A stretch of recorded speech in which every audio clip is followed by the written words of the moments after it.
open up Bill Rabinowitz, front row of Columbus Dispatch. Chip, I know you've been back to Oregon 3 times at least, but still, how special is it for you? I mean, what are your kind of strongest memories of coaching there and building that program? Yeah, well, I didn't build the program. Rich Brooks and Mike Bellotti built the program. I just kind of jumped in after Mike, but it's a special place, and I think it's great for our players. You know, a chance for them to play in one of the special places in college football. You know, they came out here a couple years ago and got to play in the shoe. We get to go play at Autzen Stadium, and it's Autzen Stadium at that time of day. It's truly special. So I think our guys are excited. They're a really good team, you know, and I think that'll get your attention right away when you look at the film. And then I have, you know, family there. I have a brother-in-law and sister-in-law and 3 nephews, so I'll get a chance to see them. And then some of the coaches that I've coached with, Nick Eliotti, John Neal, Don Pelham, Steve Graywood, a couple guys we text message. So besides family and those coaches that I worked with, that I'll get a chance to see very quickly, it's about the game, you know, and I'm fired up for our players because it is a really special place to play. About their defense, what stands out? Obviously, it's a good defense. What stands out the most? It is. I think the way Jordan Birch is playing right now up front, you know, they've got a lot of seniors on their defense. I think there's 9 of them in that starting lineup. You know, everybody in the back end, the 2 linebackers, the 1 linebacker, Bassa seems like he's been there for a long time. And then Betcher, I hope I'm pronouncing his name right, number 28, who's a really good player, baseball player, has played really, really well. It kind of seems like he's the heart and soul of that defense. And then they have veterans in the secondary. I know they're transfer kids, but they're all seniors that have played a lot of football. So I think they're really gelling together as a group. You know, they're going to present a lot of different looks. So we've got to be ready for everything they can throw at you, and they're going to throw a lot of things at you. So, you know, that's the challenge when you're going to play a team like this. So you get excited about it. 3rd row left, Jeff Gilbert, Press Pros.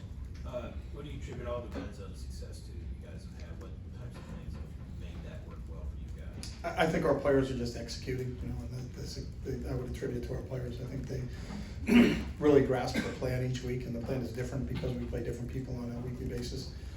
But they've really executed, and it starts in our practice sessions. I think they've been really sharp. You know, this group really practices really, really well. You know, so kind of what we've done in practice on Wednesdays and Thursdays, which is our red zone days, they've gone out and executed at a really high level. I thought our receivers have caught the ball really well down there, and I thought Will's located the ball down there when we've had to throw it. But you have to run the ball in there, and I think the way our offensive line's playing, our tight ends are playing, and we get into some of those bigger sets, have provided us, you know, the ability to either run it in or throw it in right now. So coaches often get a lot of credit, whether play calling or not, down in that area. So you're saying it's really the players more? Yeah, it's always the players. You know, they have to execute. I mean, you can call a play, but they still have to go out and execute that play. And I think that's what we got. We got a bunch of guys that spend a lot of time. This group works extremely hard at the game. You know, they take everything we do. They're really serious about it. So when you watch our red zone practices on Wednesday and Thursday, that's really the reason we're successful on Saturdays, is because of how they train and how they prepare on Wednesdays and Thursdays for those scenarios that will come up in a game. Front row left, Jake Trotter, ESPN. Yeah, Chip, your shared experiences with Ryan, growing up in the same hometown, same high school, same college, and then coaching together, you coaching him. How has that impacted the way you guys work together now, and you relate together now, and trust each other? Yeah, I just think we've been around each other for so long that we share a lot of the same views of how the game is supposed to look.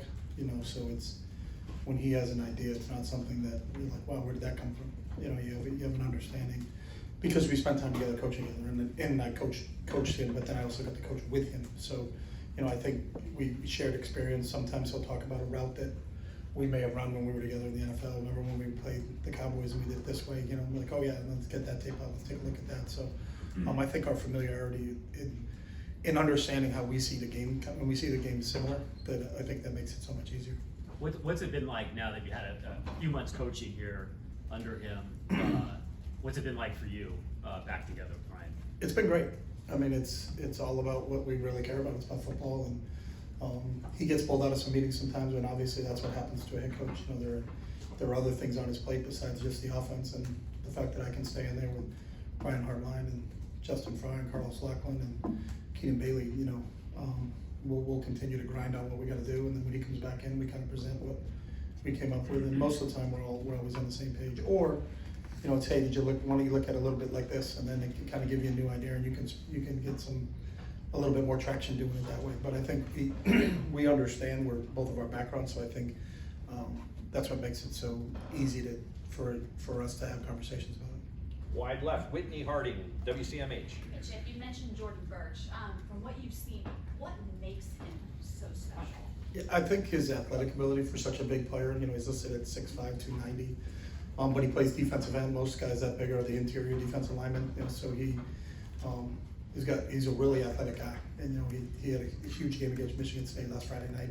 Really kind of showed up. I think he's really starting to embrace that role that Tosh and Dan have put him in. And you got to know where he is on every play. But he's one of those guys that can disrupt the football game. The guys on this team, I mean, they play in huge stadiums. The Shoe almost every week. Mhm. Big House, down at Happy Valley. But what advice would you give them about playing in Austin? What makes you say it's special? Going in there as the opponent, what advice would you give them? Yeah, I think it's like any advice you give anybody is that it's really not about the crowd. It's about what do we do and how do we prepare. I think everywhere you go in this league, it's going to be loud. That's just the nature of it. The stadiums in the Midwest are gigantic. And I think this group has had a lot of experience playing in big stadiums. So I think no matter where we were going, whether it was to Autzen or to the Big House or up to Camp Randall or any place like that in between, is that you really don't concentrate on the stadium. You're really concentrating on the opponent, and you just turn the tape on, and that will have your attention. It's about the Ohio State football players versus the Oregon football players, and it's not about the environment that you're playing in. It's about the game itself. So. Front row right, Tim May, Letterman Row. Thanks, Jerry. Is it over? Because this is usually my question. Just mixing it up a bit. All right, there we go. I'm gonna try to just ask one. Just one. Yeah. No problem. I'm gonna hog it. What have you learned about Quinshawn Judkins? Obviously, Trey Knapp was a returning player. You weren't here last year either, but both of those guys, but especially Quinshawn, that maybe you didn't know about him from the violent way he runs the football, Mhm. et cetera. What has really gotten you going about watching Quinshawn play? Yeah, I mean, he had a game the other day that wasn't that well blocked, but it was still a 12-yard game. You know what I'm saying? Yeah, he I had just seen highlights because obviously, we weren't in the same league and didn't play them. So I'd see highlights on a Saturday and knew he was really talented. Knew he had run for a lot of yards there. Came from a really well coached team. Lane does a great job and did a great job with him. But I think seeing his physicality, because normally, we're not tackling and taking guys down in practice. So we're usually just studying the running back up, and the running back has to give a little bit because he's not trying to run over a defensive player because the defensive player is not trying to tackle him. So, when you really see him live in games and see, here comes an unblocked guy, I look back to the Marshall game where the linebacker was unblocked and he just kind of tossed him to the ground. I think it's his physicality running with the football. Not that I didn't think he had it, it's just I'd never seen him in those situations before. So he's got really good vision and he's got great feet for a big player. He's 220 pounds and I had noticed that right at the beginning because when we're doing run-throughs and things like that, you watch him navigate, make a decision on where he's going through a hole, and then when he sticks his foot in the ground, he takes off. But then I think when you see him in games, like you guys have seen him in games, and for us, it's really the first 5 times I've seen him have been the same 5 times you guys have seen him in a game, and it's his physicality when he has the ball in his hands that I think kind of can separate him from some other guys. Austin Ward, the podcast.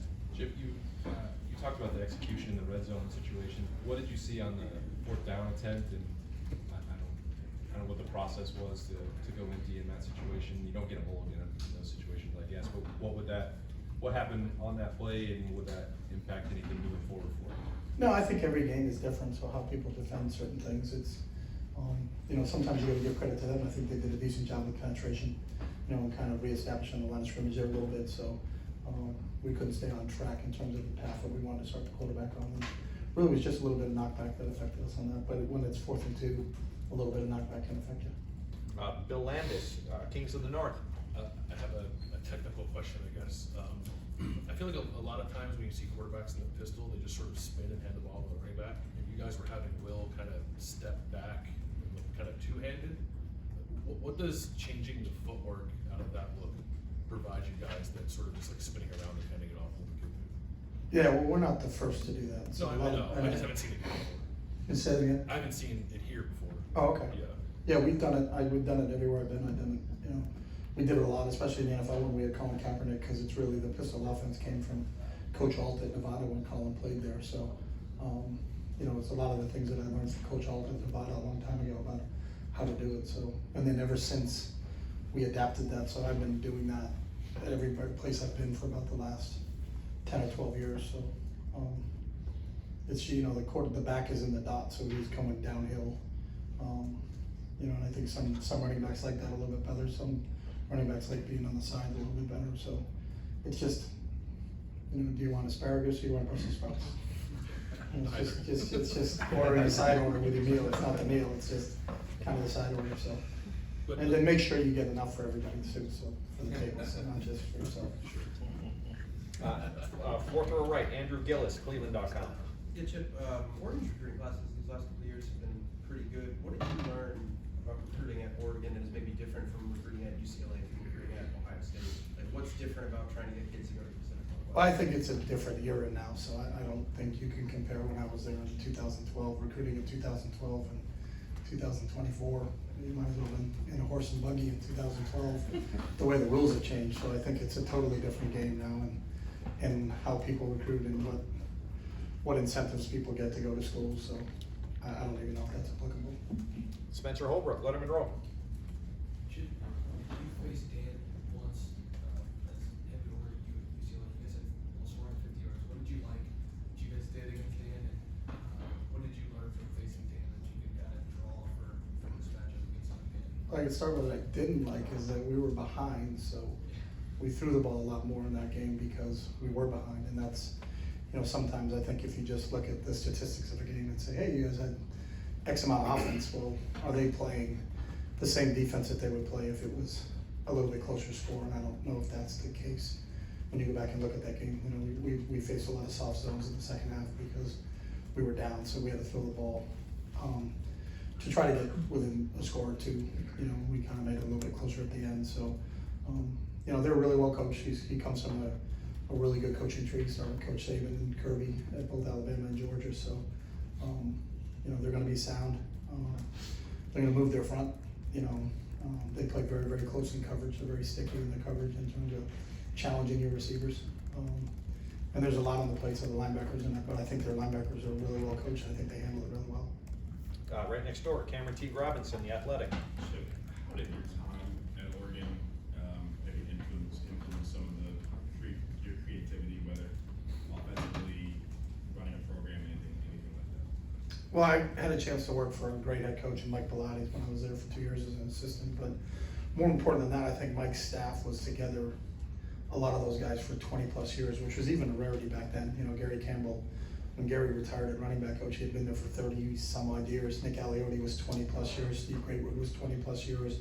John Neal 15 years. Tom Osborne 15 years. Don Pelham 20 plus years. So I came in and I was the youngest guy there and the least amount of time on staff, but there was such a wealth of knowledge from that coaching staff that you couldn't help but learn from those guys. And it was, and they welcomed me with open arms. So it was just a really cool experience for me to spent 2 years as an assistant before I became a head coach. And then when I became a head coach, those guys were all there with me. So it was like I had 5 or 6 other head coaches with me that kind of shepherded me along the way as we kept going. But the big thing there was that we had great players.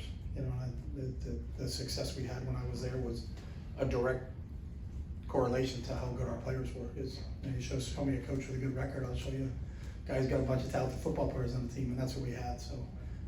But I learned a ton, not only from the coaches there, but from the players I had an opportunity to coach. Far right, Adam King, WBNS 10 TV. You've had a little bit of time at Ohio State now. What's the differences between the university? I mean, you're at Oregon for a long time, but you think of Ohio State versus when you think of Oregon, what kind of goes through your mind?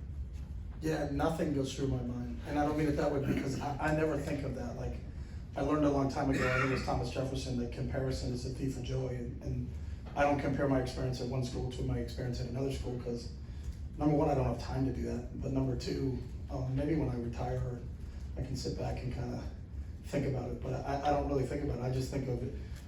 This game has given me so much, and it's been so special that I've had an opportunity. You know, I got a chance to coach at Oregon. Like I would have never dreamed of that as a little kid. I got a chance to coach at the Ohio State. Like, wow.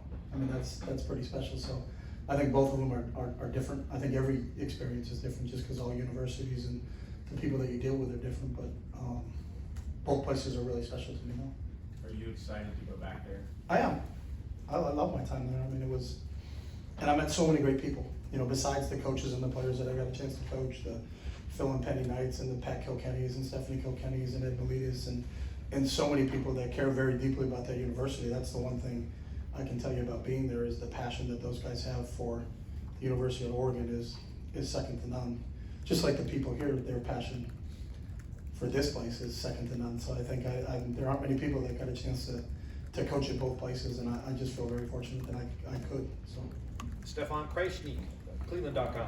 Ryan was talking about kind of the influence you had in his coaching career, helping him get jobs early on, and even talking about potentially coming to Oregon when he was younger in his coaching career. I guess what did you see from him, early in his coaching career that made you think that he had a chance to be a pretty good coach after a pretty good playing career? I think he just had he's always had a really keen athletic mind. He could process things really fast. He was the catcher on the baseball team, the point guard on the basketball team, the quarterback on the football team. Always the guy that had to make decisions while he was a player. So I thought he naturally would transition into being a very good coach. And then just getting a chance to observe him early in his career, you knew, that guy has it. And I think I knew he had a bright future. And his success wasn't a surprise, but his success wasn't a surprise to anybody that's ever been around him for a while, just because you can tell how he's wired. Like, he's wired to be successful in what he's doing right now. I think it's to some people, I don't know, maybe they don't know him as well as we do, but it's not a surprise to us, because I think we knew he was going to be successful from a really, really young age. You talked about Dan Mullen helping him on early too. How did you kind of first get to know Dan, and did you talk to him when Ryan was kind of looking for GA job? We're all from the same hometown, so I think we all grew up within a mile of each other. So it's I helped Danny get his first job. Sean McDonald, who was a teacher at our hometown, that went on to coach college and was a head coach at New Hampshire and coached both myself and Ryan, kind of got me involved. I got Danny involved, Ryan.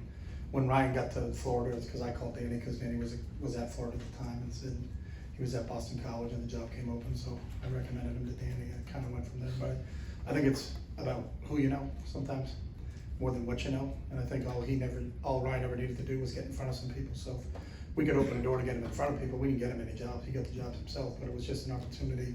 After people met him, they were like, yeah, I wouldn't have recommended him if I didn't think he could do a really good job at it. And I knew he would be successful. Got time for just a couple more. Joey Kaufman, Columbus Dispatch. Chip, with Will having an extra year of experience due to the COVID year, how does that affect somebody who's just 23 years old playing in college? Do you see that as having any sort of effect for him? Having extra experience? I don't know. I mean, I don't think the COVID year gave anybody any experience. I don't know how your experience during COVID was, but I look back on that and thinking, wow, because it was just a different time. I thought about that because someone asked me about going to Oregon. We went up there during COVID, and there were no fans in the stand. It was kind of eerie, to be honest with you. I think that whole season for some people, and I've never had a chance to really visit with Will and talk to him about his COVID experience and what it was like we're at K-State about that. So I couldn't answer that part of it. But more so just getting like the extra time, No, I think that's a really good point. I think the time is, and there's a lot of guys that got that, everybody got that extra year if they chose to take it. So I think that's benefited. There are some kids, when you turn on the game, they're like 7th-year players. Cam Rising, who I love, who's an unbelievable competitor at Utah, he's in year 7, I think, at Utah. I think there's a lot to say to that, because experience, you can't make that up. That's something that has to be earned over time, and all those guys that got that extra year, I think that part of it benefited him. But I couldn't just talk to what exactly his COVID, because I don't know if he played. Did he play during the COVID year at K-State? Did he? Okay. When you went there in 2020, did they play crowd noise at Autzen? Yeah, they did that all throughout the Pac-12 at the time, but it was like the same crowd noise wherever you went. So if you went through, when we were at Colorado, it was just, and I don't know what it was like. On the West Coast, it was a lot different during COVID. So we had no fans, nothing in any of our venues. It was just, we played a game on a Sunday morning at 9 a.m. against Cal, because our game at Utah got canceled the day before. It was because they didn't have enough players, and then Cal's game got canceled against Arizona State. So they said, why don't you guys play each other? And it's like, go meet in a park and let's go play. It was just different. Yeah. Stephen Means, Cleveland.com. Sounds like a fun way to schedule, prepare for a game. I know he's obviously a lot older now, his demeanor and everything has changed, but do you remember the first big game you guys played with Ryan Day as your starting quarterback, and what maybe his demeanor was like heading into that game? Yeah, I think it was very similar. So he started, you know, right at the beginning. I think we opened up against Rhode Island, and he played really well in that opening game. But he's the same age as he is now. He was very well prepared. You know, he knew what he was facing and knew who he was facing, and studied it. Any advantage he could get from his preparation, he would take advantage of. And then he was just always just so competitive in every situation that, you know, the great thing about him is you never had to motivate him. You didn't have to say, hey, you got to get up. It's a Tuesday practice, and this is who we had. He was already like that, you know, because he's such an intrinsically motivated person that, you know, those are the guys that you love coaching because you don't have to spend a lot of time on things that aren't X and O's because he's already dialed in that way. How much of that actually comes with experience versus a guy, just as you were explaining with Ryan, that guy's just kind of built for a moment, regardless of how much experience he does or doesn't have? I think the experience helps you, but I do think there are some people that are built for the moment, and I've always felt that he was one of those guys. Pat Murphy, 24/7 Sports. Chip, you talked about the Oregon defense, or the Dan Lanning defense.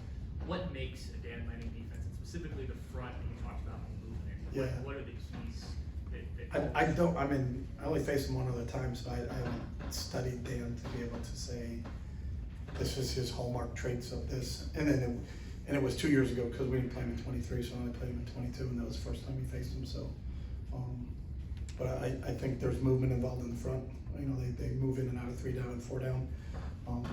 They can blitz you internally. They can blitz you from the edges. And I think they always seem to like they're close in coverage. Like there's not, you don't turn the tape on and see a lot of guys running free. You know, I think they do a really good job of mixing their coverages with their fronts. And it can present some problems to you if you're not prepared for it. So, you know, that's the challenge for us this week, is that it's a really well coordinated defense, both on the front end and on the back end. And last question, deep left, Tim Hall, 97. I thought you were going Tim Mack.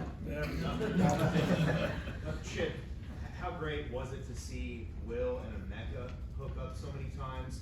And as a coach, do you get more of a kick out of, especially the second touchdown, when it is just a perfect throw and a perfect catch in the corner of the end zone? Do you get a little more?